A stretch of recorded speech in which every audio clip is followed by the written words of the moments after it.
Welcome back to another episode of Starving Artists. My name is LJ Jones, and I cannot tell you how excited I am for today's episode. If any of you know me, you know The Challenge on MTV is probably my favorite show of all time. And so today I am bringing on Challenge champ and this season's villain, Rogan. What's going on, man?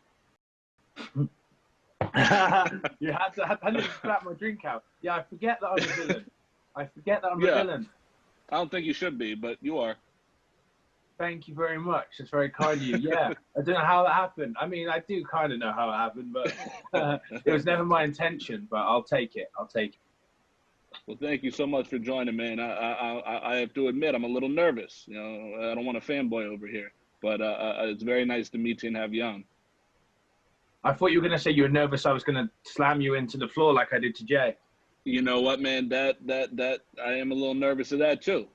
You're fully capable. I'm not. You shouldn't be nervous for any. It's just little old me. So we start out every single one of these. I always ask the guests where you're from, and what was that moment when you decided, you wanted to do this for your life, for your career? So I'm from Stratford-upon-Avon, which is a little town in the middle of England. It's where Shakespeare's, it's like famous for Shakespeare, where Shakespeare was born. So I'm nothing like him, and I have no idea. I have no idea how I ended up doing the challenge and working with MTV and any of that. It just kind of happened, you know. There was never a moment where it just clicked. I was never shy. I think a lot of people when in terms of reality, it's like, oh no, I didn't want to do it. I wanted to be a doctor, and then the next thing you know, I was having sex on the beach with a camera there or something like that. That was never me. I was just like, I was never shy about it. I was like, I want to do TV. Like Big Brother started in the UK when I was about 10 years old, and I was like, oh, I want to do that. I want to be on TV. I want to, and it wasn't just reality. Like I did a lot of acting, and I still have ambitions to do that. It's difficult to make the transition. I know Jordan acts really well and does some decent stuff, but yeah, so there's definitely ambitions. I always just wanted to perform. Like I've always performed, so that's always what I wanted to do, and that's what I'm doing, and I'm very happy doing it. Look, man, let me say this. I didn't know that you acted. I'm an actor and a writer, so look, I'm gonna write something for us. We're gonna get something done. Let's collab. If you need a big burly British guy or a villain, if you need a villain, that's me these days. That'd be amazing, man. Look,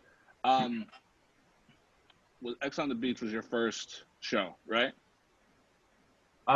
Technically no, but it was the first half-decent show.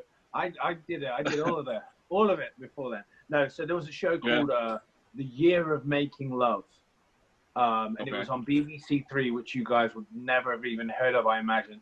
BBC is quite a big thing. With BBC Three was like the side chick of BBC, and it was a show about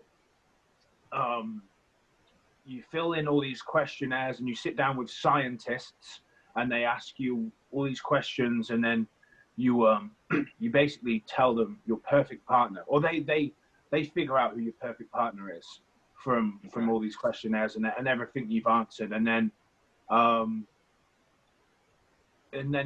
they're supposed to set you up, and you meet for the first time on stage, and then you go off together and whatever. And my perfect partner was a lady that was beautiful. She was 15 years older than me, and she lived the other side of the country. So how that was my perfect partner, I don't know what I filled in. I don't know what I filled in to make that my perfect partner, but somehow, because due to my craziness and her, I don't know, we became the stars of the show out of the 1,000 couples that they set up. So that was fun, and that was when I knew that I was made for TV, because I basically played the part of the villain Lothario until we became the main features of the show, and then I never called her back. And we were supposed to make video diaries the whole time, which she Right. did, and she was crying a lot because I wasn't calling her back. I forgot to do any of those, so it was basically just her moaning about me for an hour every week. Yeah. But That yeah, seems to that led follow on you to with different women. huh? So that seems to follow you with different women. Yeah, so yeah, basically. With D. And then on the beach happened, and I just did the same, but to multiple women at the same time, which is very naughty. But yeah, it's long. Just continued from there, really. So going from X on the Beach to the challenge for Vendettas, your first season. Yeah. What was that call? How did you get involved with the challenge?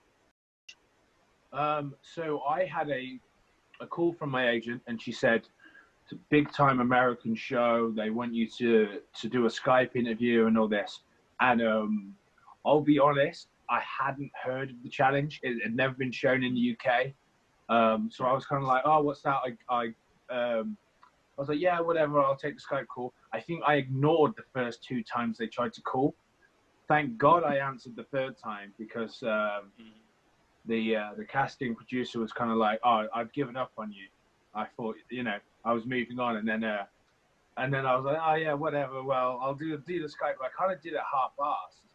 I was kind of like, I was like, "Yeah, well, I win everything I do, and I hook up with every girl I meet." So, and I was just kind of like blasé, just like not really trying, just being an arsehole.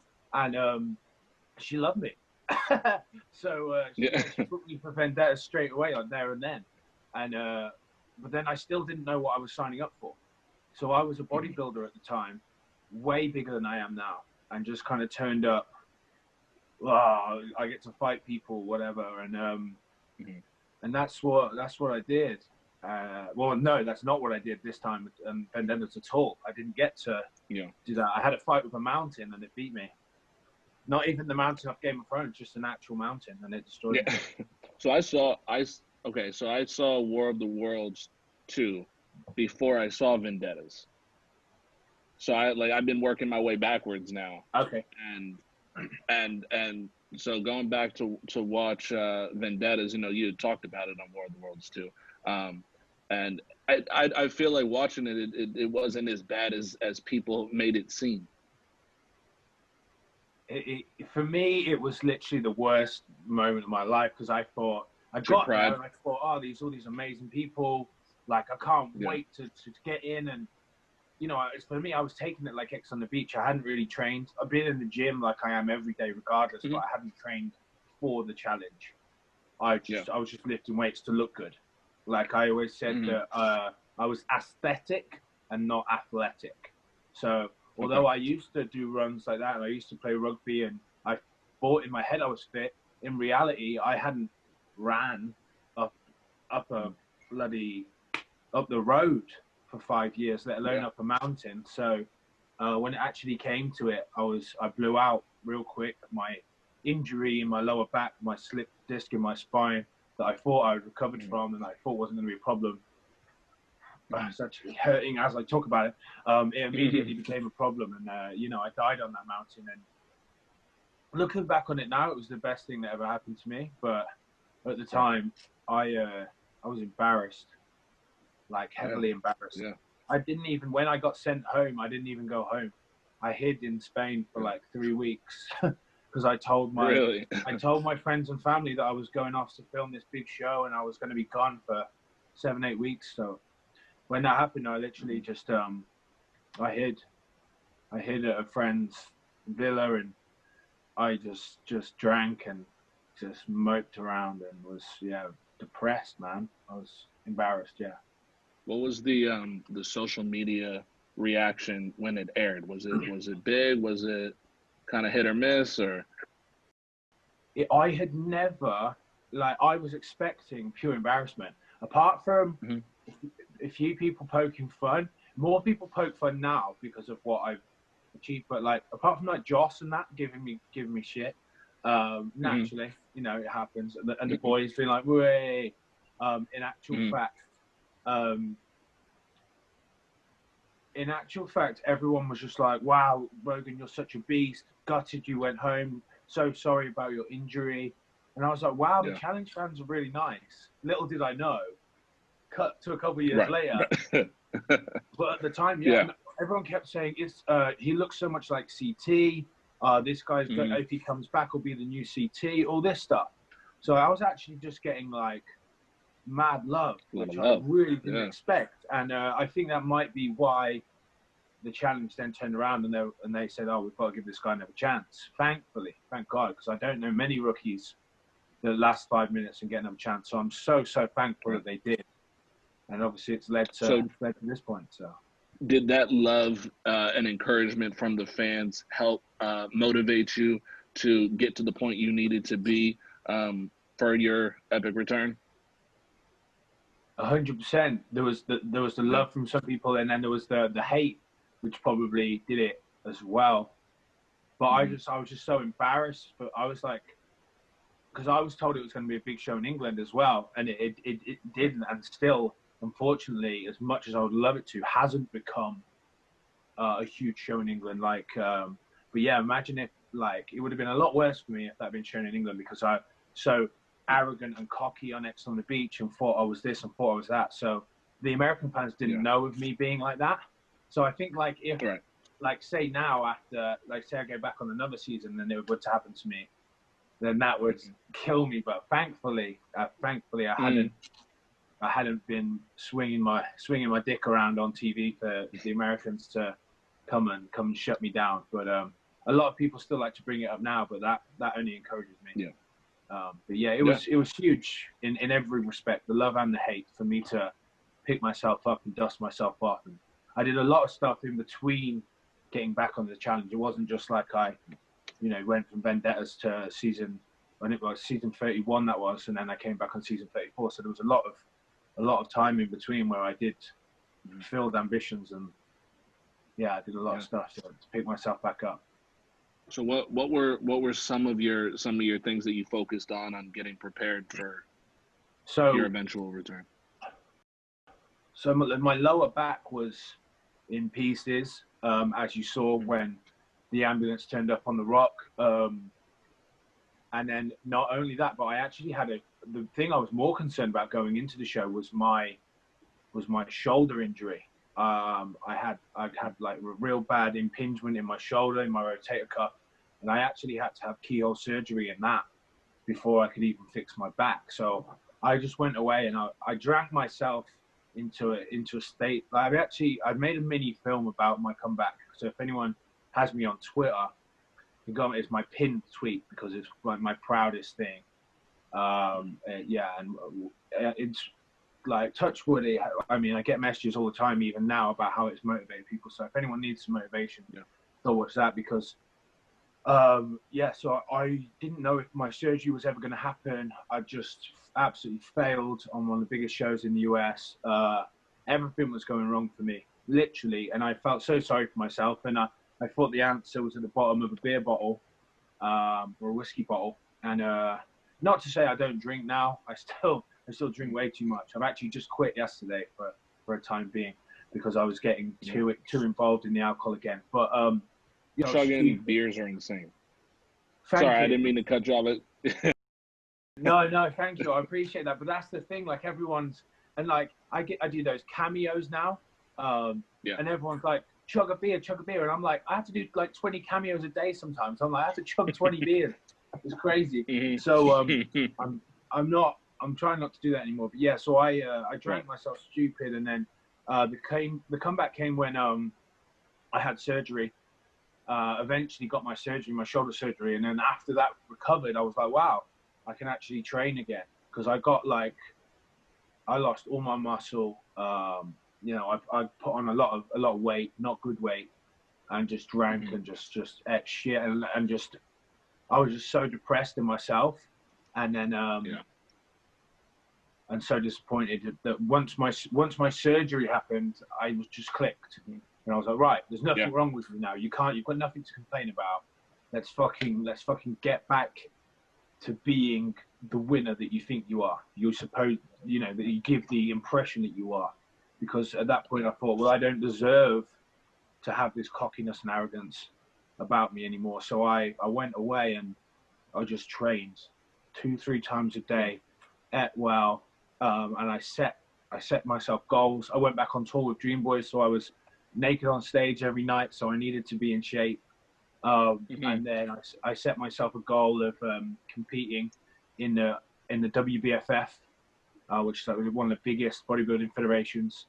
Right.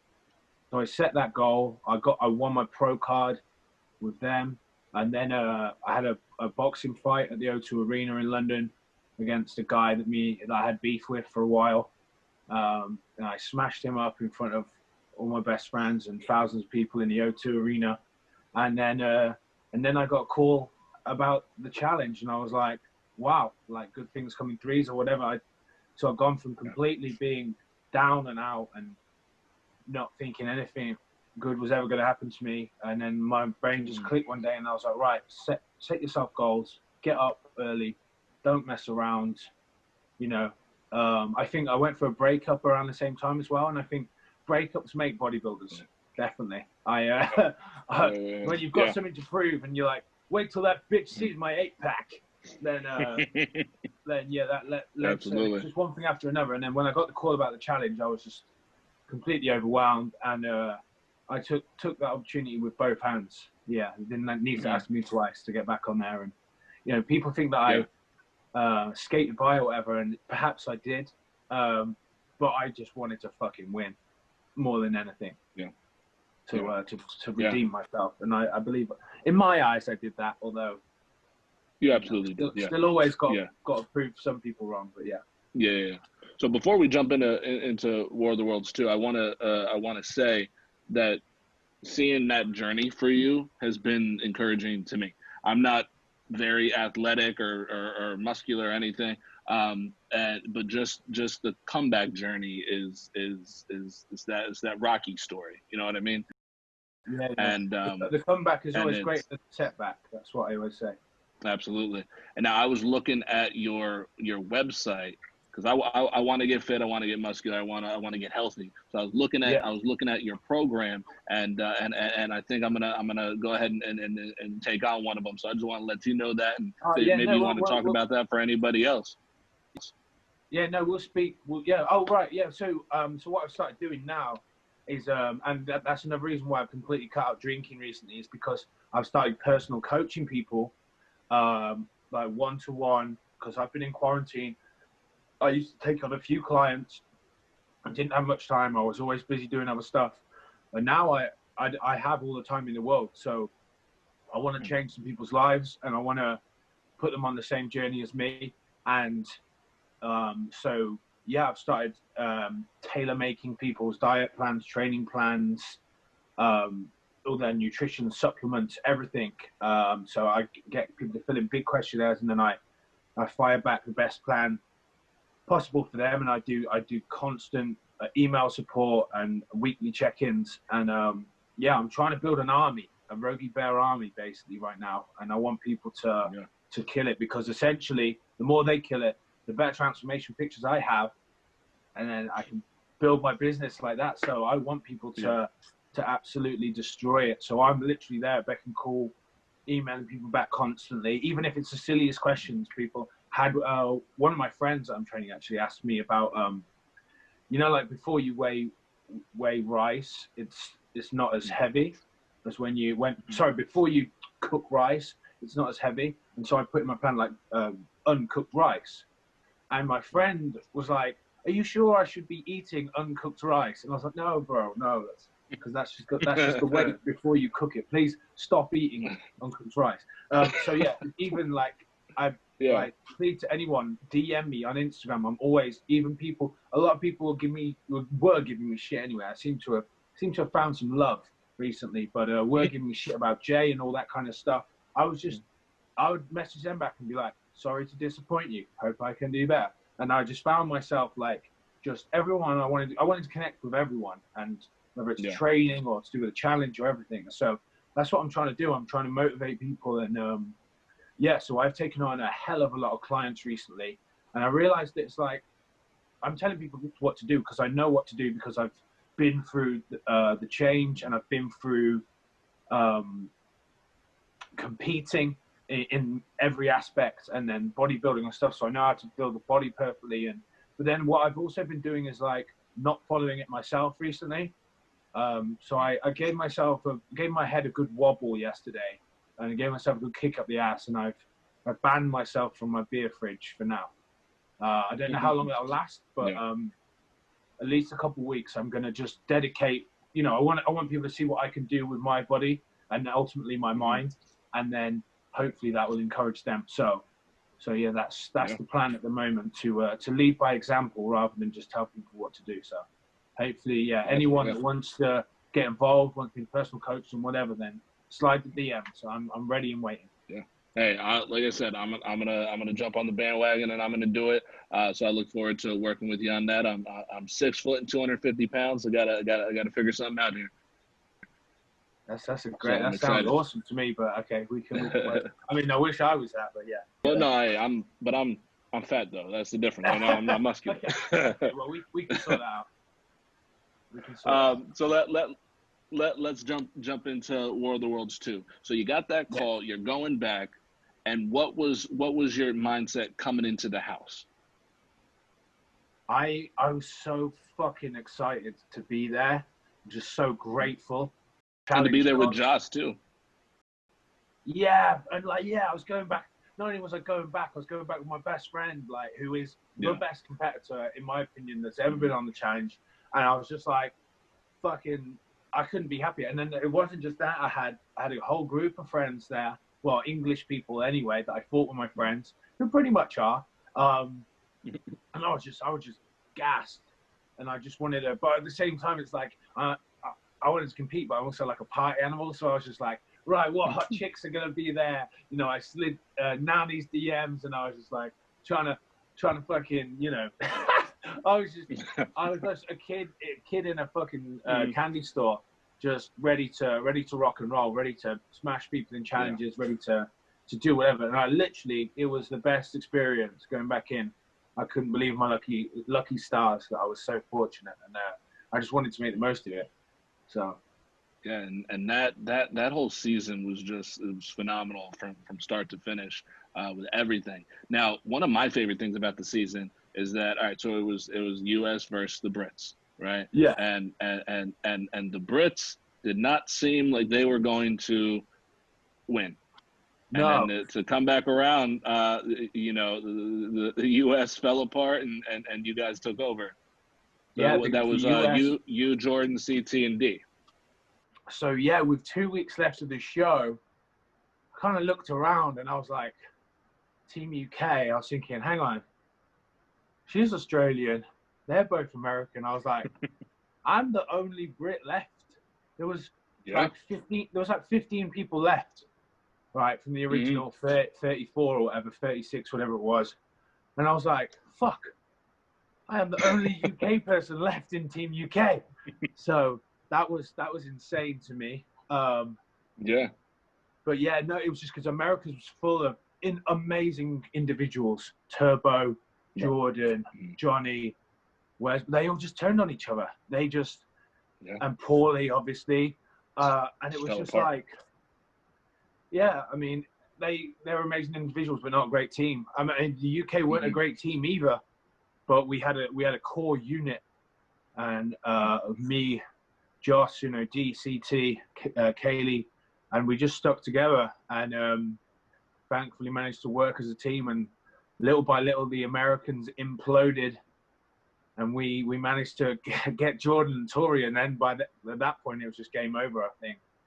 Yeah, they're all beasts. Now, you had said earlier in this episode, you had mentioned that you're not very Shakespearean. Now, I want to beg to differ that, because you and D have a Shakespearean love story happening on TV. It's yeah, I don't know about Shakespearean. It's more of it's definitely a roller coaster. Yeah. So what was going through your mind? I really just want to talk about your decision to try to get her into elimination. What provoked all that?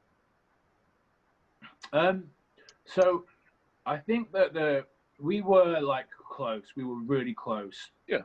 But it was very much like we would get together and we would cuddle or whatever. But it's not like we were having, like, when I'm in a relationship with a girl, or when I really like a girl, Like, I'm having sex with her, like, sorry. Shouldn't really get this deep. I didn't want to get this into it, but I'm having sex with her all day, every day. Like, we're having sex a lot, like a few times a day, sure. But then with D, I think we had sex like maybe 3 times the entire 9 weeks, whatever it was. It was never really that. It was more like a comfort thing. I had just got out of a 4-year relationship. And the last thing I wanted to do was get back into one.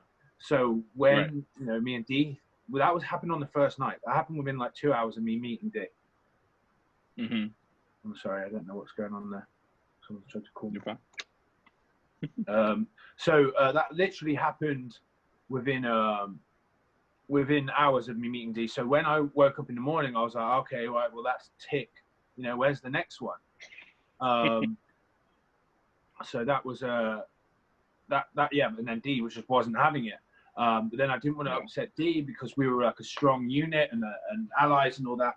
And so like, it wasn't like I kept a sweet, I don't know, maybe I did keep a sweet and leader on a bit more than I should have, but I did find like I was genuinely really close with her and like found comfort in her. And when you're away from the outside world for a long time and you just got out of a 4-year relationship, you know, it was really nice to have someone there that cared for me. But then when she told me she loved me, I literally, my exact words were, does anyone have a lighter? I want to set myself on fire, which was obviously a bit mean.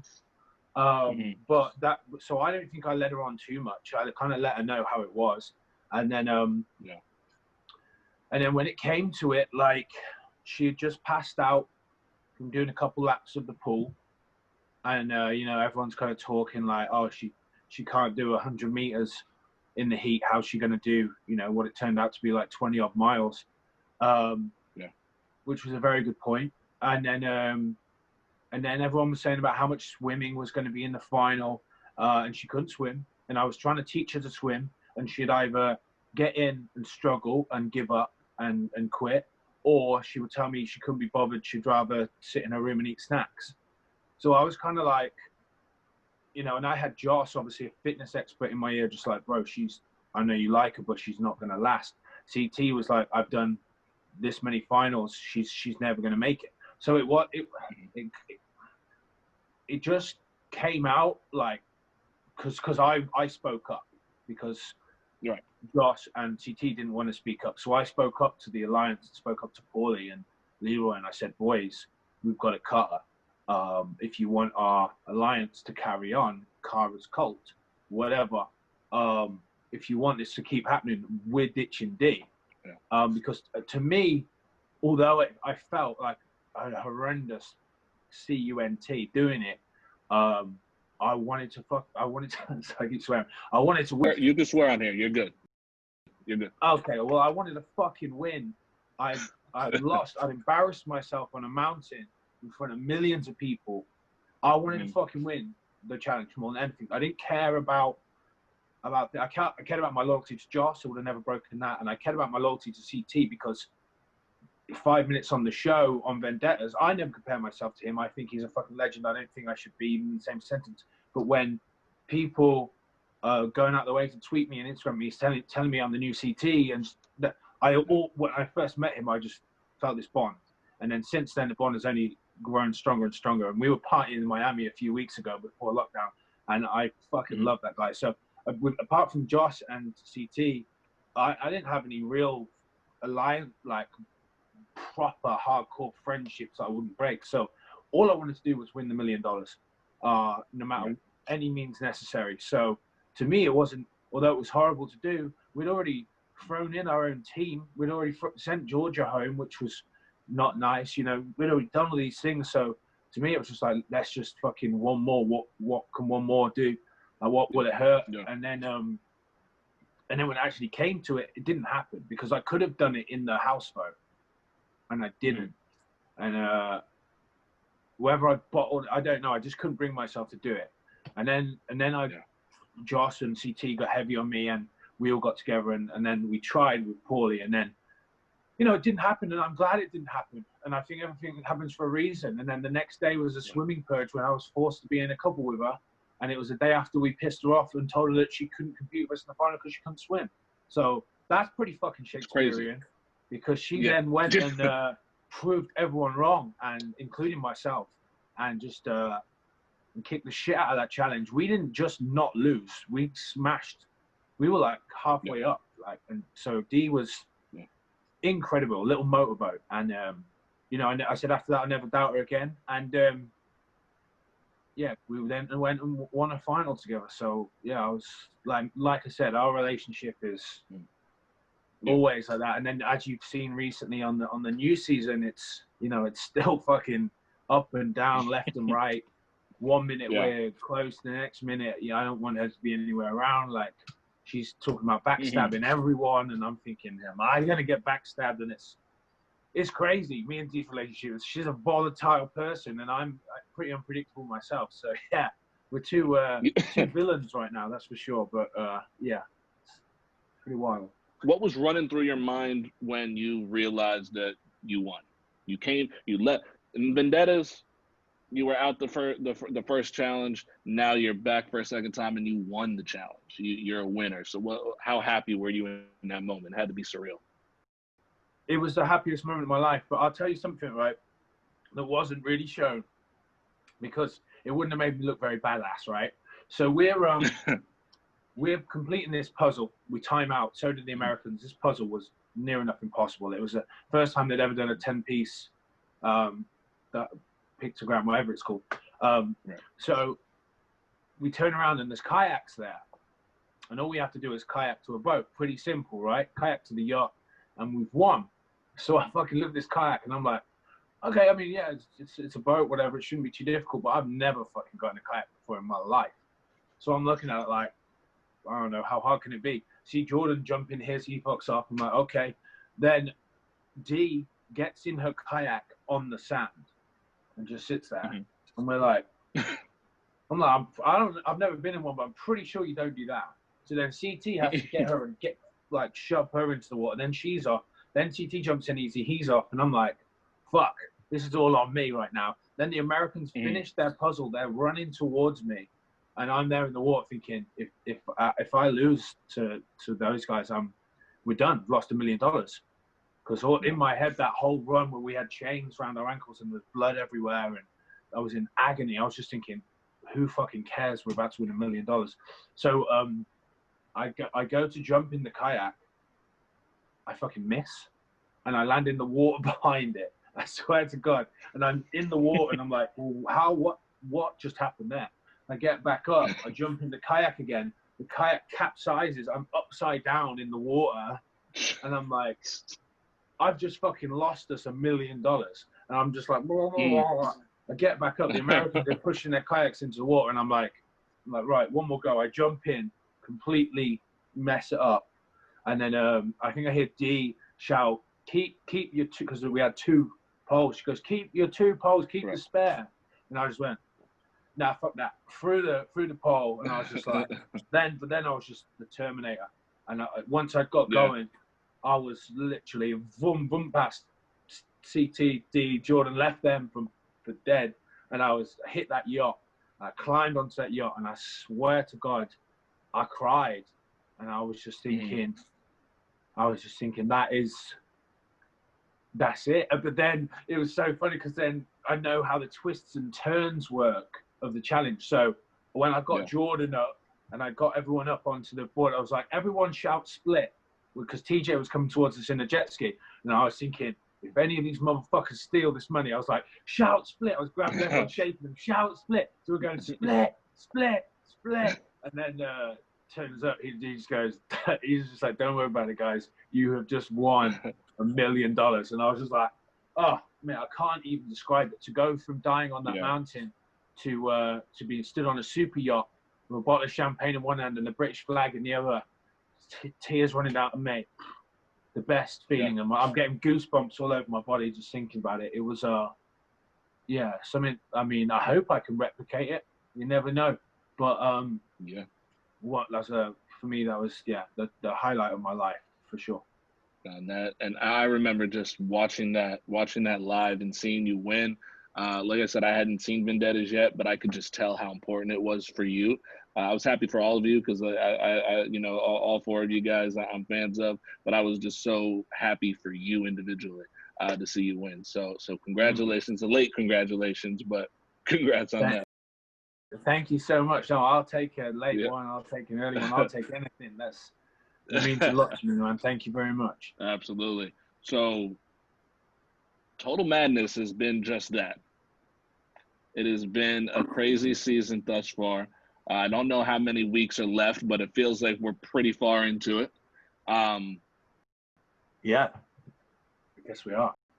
Coming into the house, because that first challenge was fucking insane.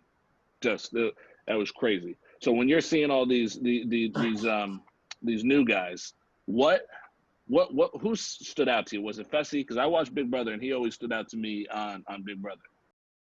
Yeah. So firstly, I turned up and I didn't have Joss, I didn't have Kaylee, I didn't have Paulie, didn't have Cara, didn't have Cam, didn't have Leroy, I didn't have Ninja, I didn't have anyone. The entire alliance was gone, and it was just me and CT. And then I had D there, but me and D hadn't spoken for so long. I didn't know, I didn't know whether she'd watched the show back from War it Was too and seen, how much of a rascal I was and how much I disregarded her love for me and whatever. So I couldn't trust her. So I just had CT.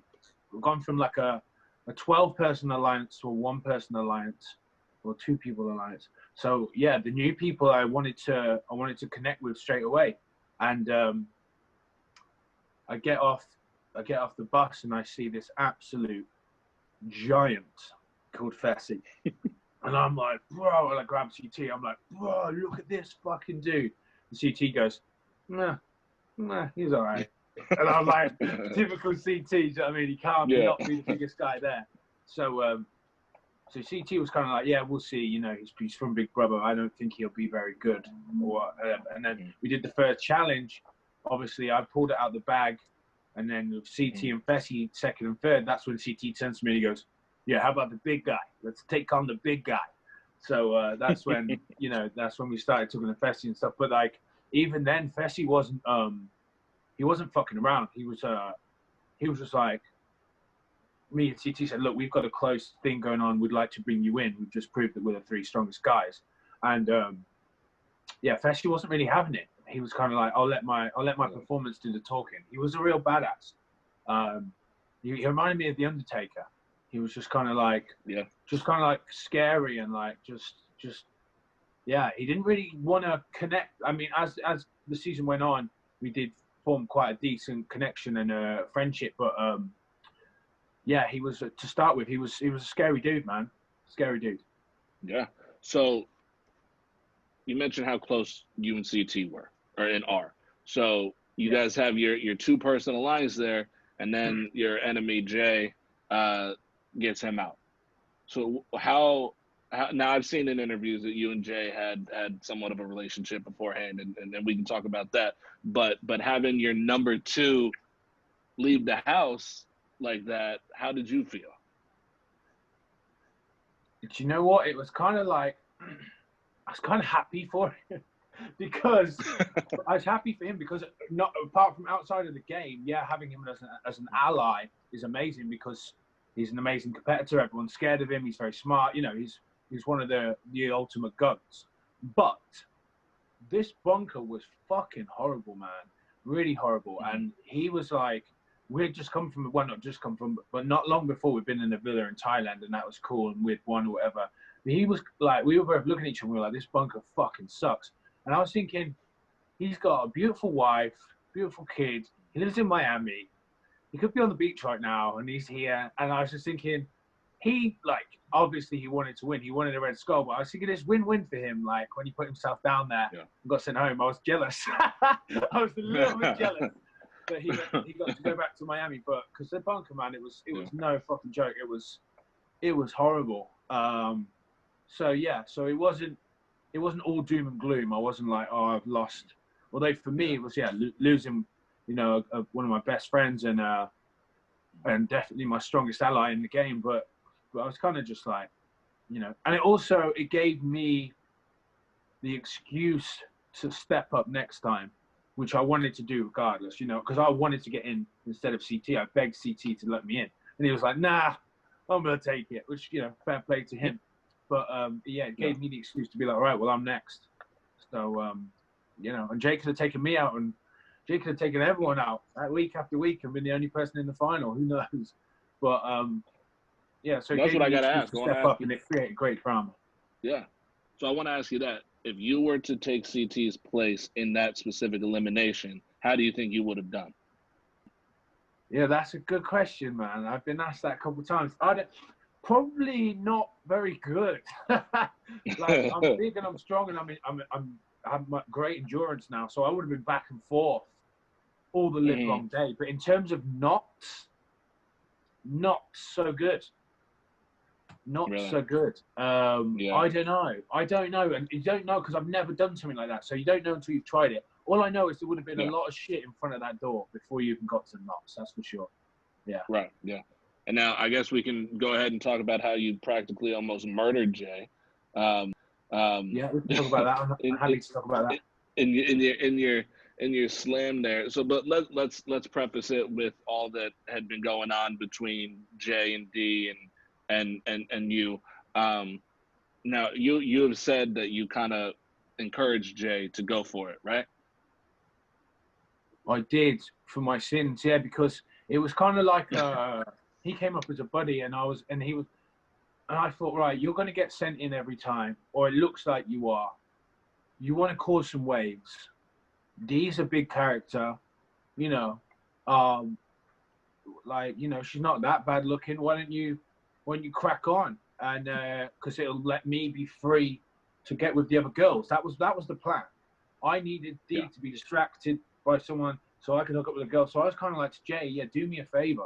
And he was like, yeah, bro, cool. I don't care. He was like, I'll hook up with her. So that was a plan that did not go to plan. It literally couldn't have gone any different to what our original, what my scheming was. Because I was thinking, you know, Dee gets distracted. I'd got the new girl, Jen. You know, there was Nani there. There was Mel, who had kind of hooked up with before the show started. So there was a lot of stuff going on, like a lot of girls that I wanted to, you know, and then it all just got shut down because Dee went around watching girls while they slept, and then when she hooked up with Jay, it wasn't like oh, Rogan's free to do what he wants. It was Rogan's really mad, and I was like, well, I'm literally not at all. But then they were like, are you sure you're not mad at Jay? Because if you are mad at Jay, then people are going to give you the next elimination, and we haven't had a headbanger yet. And I kind of went, ding. And I was like, yeah, I'm mad at Jay. So Fuck it was Jay. me kind of helping Jay out to me being an absolute bastard, which is probably why I'm a villain, because I'm an opportunist, and I saw a big opportunity. And I suddenly thought, hang on, girls aren't important here. Getting a red skull is. So I took the opportunity with both hands, and I threw him through the floor. Yeah. And that, look, when that happened, I remember going, oh fuck. Like, and then of course they had to cut the episode for next week. I was like, God damn it, what? I know, right? Yeah, because I was like, oh, what's going on? I thought they were just going to finish the elimination there and not show him concussed trying to carry on. Yeah. But yeah, to be fair to him, he did. It did take. It looked like he just stood straight back up, but that was cut, like, obviously into 2 episodes. He spent a lot of time with the paramedics before he tried to carry on, and fair play to him for trying to carry on. I think he's an absolute beast, because you know, I know a lot of people that would have just left, but I even said to him, like, just quit, like, I'm not gonna go easy when there's $1 million on the line. So, you know, I know I upset a lot of people, but I don't know if you saw my apology video where I get put through the table. Yes. So that's what I'm used to. I played rugby my whole life. I nearly hit him a lot harder. I kind of went easy on him, I'll be honest. Like, I know it sounds bad because of what happened, but I did go easy on him. I hope one day I get to go into an elimination, maybe this season, you never know, against someone of my size and stature. Not Fessy, let's not fuck about. But yeah. But and then prove what I can do, because I always feel like I've got something to prove, and definitely at the moment it would seem I need to go against someone bigger and stronger. So let's see let's see what happens, and then maybe we can talk about me being a bully or whatever. Well, and I've seen people saying that the size difference, but and I know you have, but I want to give credit to Jay too, because Jay's a beast. He may be smaller than you, but he did real well this season, and I think he has a long challenge career ahead of him. 100%, 100%. He couldn't have smashed the first 5 episodes any better if he if they wrote it for him. So he was amazing, and I'm sure he'll be back. Absolutely. So this past week, we saw a crazy episode that if people who have been watching the challenge for years have been dreaming of. We got to see West versus Bananas. Oh mate, I had goosebumps for an hour and a half. It was unbelievable. So going on through that week and seeing these things start to unfold, did you have a feeling that was what was going to happen? So obviously during the trivia, I had no idea Bananas was going to throw it. I just thought he genuinely didn't know anything about soccer because he was kind of complaining the whole way up. So I just thought he was just like, fuck this, it's cold. I'm going to get in the warm tent. Yeah. But I didn't know up until watching it on Wednesday night. I genuinely didn't know that he was going to, well, not throw it, but that he wanted to be the house vote. So, so that was a bit of a shock to me. So I thought he was pulling a fast one on Wes, which I thought was a bit uncalled for, but I didn't know it was his plan all along. So when he pulled a fast one on Wes, I was kind of like, I was like in Wes's ear, don't fucking stand for that. You need to go down.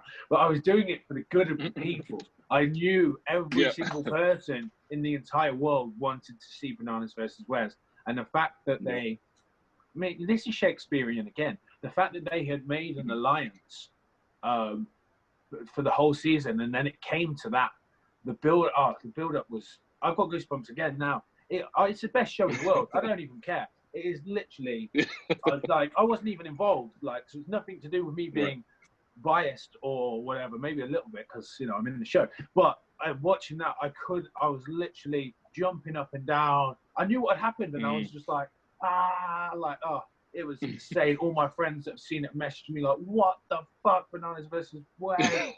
So it was an epic moment, like an epic moment, which couldn't have been any more poetic or Shakespearean or epic. Just incredible to watch. So yeah, I hope the fans enjoyed it. I'm sure they did. No, that was crazy. I can't imagine what it must have been for all of you guys there watching it. Like, that must have been insane. Yeah, it was that energy in the. I like. So even going up, like Wes didn't know for sure. Well, I don't know whether he knew for sure, but he didn't tell us for sure. Like, he said, he was like, I don't know. And then he gets to something, a drywall competition, which Johnny is very good at, as we've seen. People have thrown themselves in, Jordan, and got taken out, eliminated there, and then thrown themselves in against Johnny. So it's not the smartest move to do that, as proved again this time. So I thought that would be one of the things that Wes would be like, no. But sure enough, he just said, "Oh, mate, the moment I'm going in," I was just like, I wanted to do a big speech about how I was going to pretend to go in, but that just got cut because Wes just stepped up and was like, "I'm going in." I didn't even know who we were going to pick. It was an insane day. But yeah, so fair play to Wes. He's got some big cojones, mate. Yeah, absolutely. Before we get out of here, a couple quick challenge questions for you, if that's okay. Yeah, man. Some quick ones. Bear, I know y'all get on well. So, what in the house? What's your reactions to his foolery with Kayla or whatever in the previous seasons? Oh well, the Kayla thing, I was never a supporter of because I like Mikey, Kayla's boyfriend from before, so I discouraged that a lot. I thought he was an idiot for doing that, but it was still fucking, it's Bear. It's Bear. You can't tell Bear what to do. So, but apart from that, everything that he does, I follow him around and I watch him, and it makes me laugh. Like literally, everyone hates him, which makes me love him more. Like because he just doesn't care, and he just has the smallest attention span. And he walked in with that fire extinguisher and he just goes, "Rogues, I'm bored," and just starts fucking going to town on everyone, including me. He nearly killed me, and I found it so funny. All the girls crying and slapping him and spitting on him, whatever. Once I got my breath back and realised that I was alive, I thought it was the funniest shit ever. So I love Bear to bits. I think he's the funniest guy on the challenge. So hopefully long may he continue as well. My ex-wife loves Bear. Like she just thinks he's the funniest thing that she's ever seen. And she texted me and she's like, this is like a couple of weeks ago. She said, "Have you seen Bear's story on Instagram?" I was like, "No, what?" She's like, "He's teaching Spanish. Why the fuck is he teaching Spanish? He can't even speak Spanish. But that's typical Bear. Why not teach people Spanish when you don't know how to speak Spanish? He's just fucking. There was a show called Dating with My Ex, right? Where you just go on a date with your ex and you talk about why you split up or whatever. It's never going to go well. It's meant for you to just argue on TV. So he went on a date with an ex of mine actually as well, called Gemma Lucy, and they're sat at the table, and he could tell she wanted to throw her drink on him. He could just tell. He told me, he was like, I could just tell this is what was coming. So I'm like, all right, cool, whatever. So he's just sat there having a conversation with her, and she goes, "So I just need to ask you one thing. Did you cheat on me when we were together?" And he just goes quiet and he's thinking, fuck. And he didn't want to lie, so he thought, "Yeah, I did." He grabs her drink and just throws it in his own face. And then he puts her drink down and then she goes, "Was it more than once?" And he went, "Oh, for fuck's sake." Picks up his own drink, throws it in his own face. And he's like, "Yeah, it was a couple times. And mate, to me, it's just so fucking funny, man. He's just pure entertainment. Comedy gold. Yeah, he's made for it. He's made for it just like you are. Thank you. So, absolutely. Cara and Paulie, do they deserve the hate that they get? I know they're your people, so I'm curious your take on it. Yeah, absolutely not. Like I've been getting mad hate for. Cara's got some crazy fans, man. Like I think I said in an interview ages ago, we had to. They set us up really in this interview. This lady, can't remember what TV show it was, and she said it was called Drag Your Cast, and we had to say one bad thing about each cast member, which was a complete setup because they're just going to edit it or whatever. So we came up with Cara, and I just said I just felt that Cara was a bit miserable. I don't think I even said it. I think Josh said it. Either way, bombarded with hate, like pure hardcore Cara fans. So I know she's got a lot of supporters as well. But yeah, Paulie and Cara got a lot of hate. People love to have a villain. That's what I've realised. People need a villain, and no, I don't think they deserve the hate at all. I think they both are great at playing the game in every aspect. And so for them to be hated to get an alliance of 12 people to the final without any of them really seeing elimination. They didn't win in the end, but I think they played the perfect game. And so the hate that they get is mad to me. But I just think people need to always hate someone. And I think that I felt the brunt of that this season. One heavy-handed tackle against a guy that wasn't my size. I didn't choose. I mean, I wanted to go against him, but I didn't anyone would have got that slam, big or small. Well, I would have tried my best to do that because that's what $1 million and winning a Red Skull and proving myself means to me. And being told I'm scared of eliminations for the whole of the season before, So I got a lot of hate. It's actually calmed down a lot now. I'm actually getting quite a lot of love, and it's kind of like I'm a bit baffled. I don't know what to do with it. I'm used to the hate. It's people need a villain. Paulie's not there. Johnny seems to be less of a villain these days. So it's just me. and Dee obviously is getting a lot of hate, but I think she could. I can understand that though, because she's changed a little bit this season. She's total madness personified. And I feel like I feel like with D, similar to Georgia and War of the Worlds too. I feel like there's a similar kind of thing that happened. Georgia got she get to the final in War of the Worlds, or she got so Yeah. close to the final, I think. Yeah, she got to the And final. then Yeah. she comes into the next season. She's like a boss bitch. Like You think, she yeah. should have been. So D came in thinking she's the ultimate player this season, and yeah, and then fair play. Like, she won the challenge again in the last episode. She won the trivia, so she's got a right to have confidence. And at the end of the day, she is the challenge champ and the only girl that's the challenge champ. But then maybe she just plays it a bit too much, thinks a bit too much, and tries to show off a bit. She needs to remember that she's not quite Wes yet. So there is that. But I have no hate for. A lot of people think that me and her hate each other. Like, she hates me. I just don't really care. Like, I just want to live my life. I just want to be me. No, you don't seem like you got a lot of hate in your heart. Nah, man, not at all. I'm a very lucky boy and feel very honoured to be where I am, and to get the second chance and to have gone through everything I've gone through and come back stronger, and now still stuck in there with a red skull in Total Madness, trying to make my way to a final. So right now I feel blessed. Yeah, absolutely. I have 2 more questions for you, if that's cool, and then we'll get out of here. Absolutely, man. Yeah, far away. I'm happy to do this all night. All right, elimination. What elimination? Well, you've done you did the one with Jay. What elimination have you seen that you would like to jump into? Because I personally want to see you in a hall brawl, because I think you'd wreck whoever you were going against. So a lot of people don't know this, but in season 34, Bear went against Josh in a hall brawl. Really? So yeah, you see where Josh and Bear went? Yeah. I was thinking of Kyle and Theo, the previous. Theo.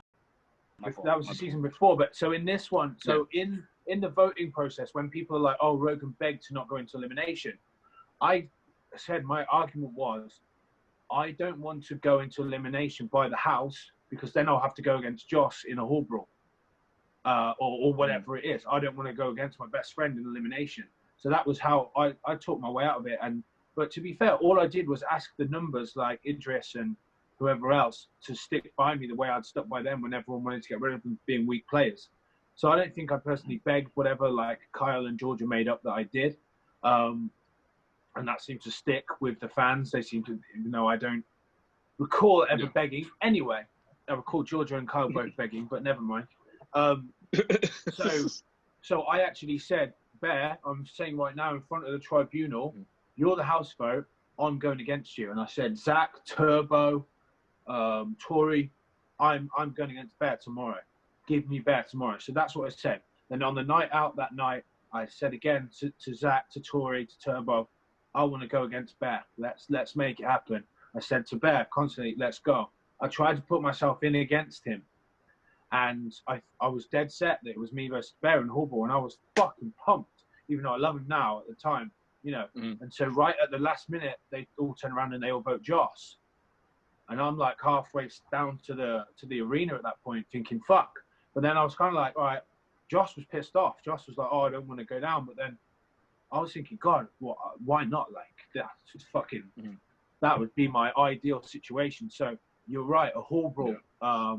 Balls in, obviously physical, but yeah. And I it's not physical isn't the only thing I can do, but that's what you get most satisfaction out of, when you battle someone physically.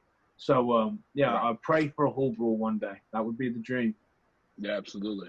And so I just have to ask, I know you probably can't answer it, but is there any tea you can give me for the remainder episodes?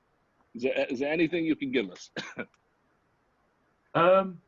Well, I can tell you that the villain role of mine, I don't know. See, thinking back, I thought what I'm about to do, which I can't elaborate any more on. I thought what I'm about to do was the most evil thing that's ever happened in challenge history. Okay. But it might not be. It depends on people's views. But yeah, let's just say the villain. I'm not done being the villain yet. That's for sure. I'm excited. So you're prepared for the hate you'll get. For some reason, I don't know if I will anymore. Like things Okay. change. Things change. Things that I thought I was doing were horrible.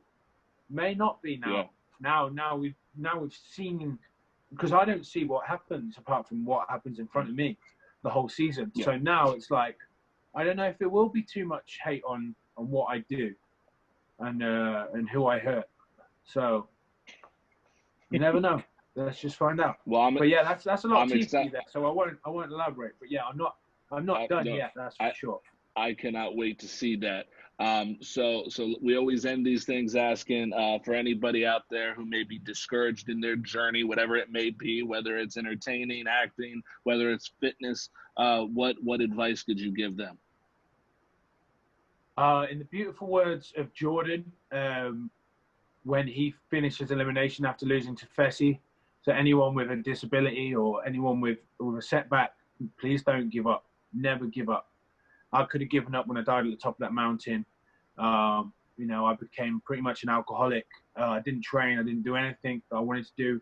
I had near enough given up on life. And one day, something clicked, and I came back, and you know, I'm now the challenge champ, which I never thought I'd say in a million years. So please, just never give up. Absolutely. Well, Rogan, I appreciate you. Thank you so much for doing this. It means a lot to me, and I think this has been great. Thank you, man. Absolutely. My pleasure. Absolutely. Yeah. So I will stay in touch with you because I want to work with you on a film, and yes. and like I said, the fitness thing too. We got to do that. Yes, please. Absolutely. All right. So this has been another episode of Starving Artist. Thank you guys for listening, and we will catch you next week.